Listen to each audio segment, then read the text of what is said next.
Bago pandemic, isa akong college student sa SLU at isa akong mabuti at masipag na estudyante. At ang aga-aga ko gumising para lang pumasok. Wala akong absent at hindi ako nalilate. Joke lang. Naniwala ka naman. Siyempre estudyante tayo. Lagi tayong late, lagi tayong may absent, lagi tayong nagka-cutting class para maglaro. Ang saya-saya nga natin pag may bagyo dahil walang pasok. Pero enjoy ang mag-aral.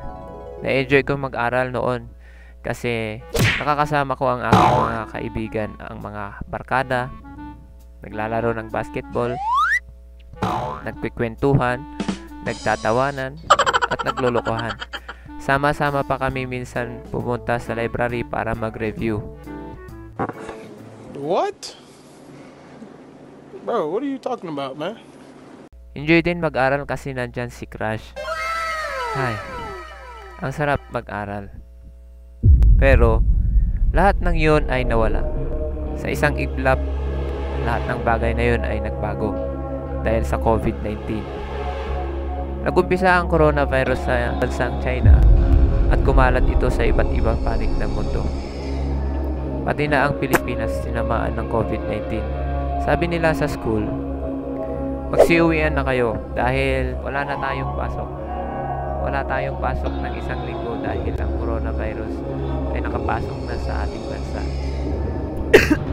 Ito ay nakakatakot. Ito ay nakakahawa.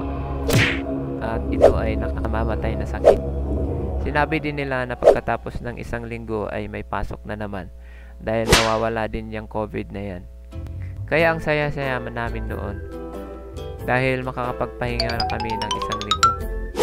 Alam niyo naman, mga estudyante, ang saya-saya yan kapag walang pasok.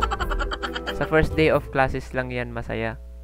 Pero pagkaraan ng ilang buwan, ayaw na niyang pumasok. So, ayun, pinalayas na kami ng school. Baka pamahawaan kami ng sakit. Lumipas ang isang linggo, nag-message ang school sa amin. Sabi nila, wala nang face-to-face. Bawal na ang lumabas. Hindi na pwede ang pumasok sa school. Kaya, online class na tayo. Sabi ko, what? Ano ba yan? Paano na ang allowance ko nito? Paano na si Crush? Paano na si Nurse? Paano na ang aking mga kaibigan? Hindi na kami makakapunta sa library para sama-samang mag-review. Ano ba yan? Online class. Sa online class kasi, kailangan mo ng internet. Kailangan mo ng laptop. Kailangan mo ng computer. Kailangan mo ng cellphone. Ang dami mong kailangan. So, sinabi din ng gobyerno na bawal ang lumabas. Bawal ang magbeso-beso. Bawal uminom. Bawal tumambay. Nakapasok na ang COVID sa Pilipinas. At napakabilis ang pagkalat dito. So, sa panahong iyon, bawal na ang lumabas-pasok sa Pilipinas. Na-quarantine na ang buong mundo. Kaya wala nang katao-tao sa labas. Lahat ng mga tao nagtatago na sa kanya-kanyang bahay. Lahat ng tao naka-face mask, naka-face shield. Nagsara din ang mga restaurant, malls, markets.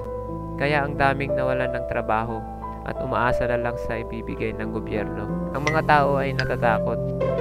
Natatakot silang lumabas dahil sa mga pulis. Dahil sa COVID-19 pala.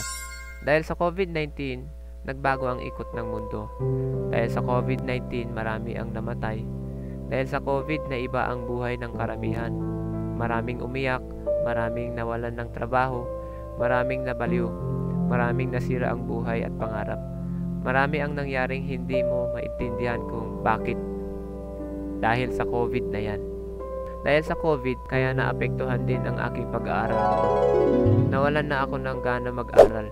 Dahil sa COVID, ang daming tumigil din na kasama kong nag-aaral. So ayun, nag-online class na ang mga class noon. Nawalan na ako ng gana mag-aral. Paano? Hindi mo na makakasama ang mga kaibigan mo. Nagtitinginan na lang kami sa screen at hindi mo pa maintindihan ang mga topic. Kaya yun, 2 buwan pa lang ay tumigil na ako sa pag-aaral ng online class. Sabi ko, next sem ko na lang itutuloy. Siguro face to face na yan. Naghintay ako ng naghintay. Nasa bahay lang ako, nanunood, inaantay ang balita, kumakain, natutulog, nasa CR, nasa cellphone. Lumipas ang ilang buwan, lumala nang lumala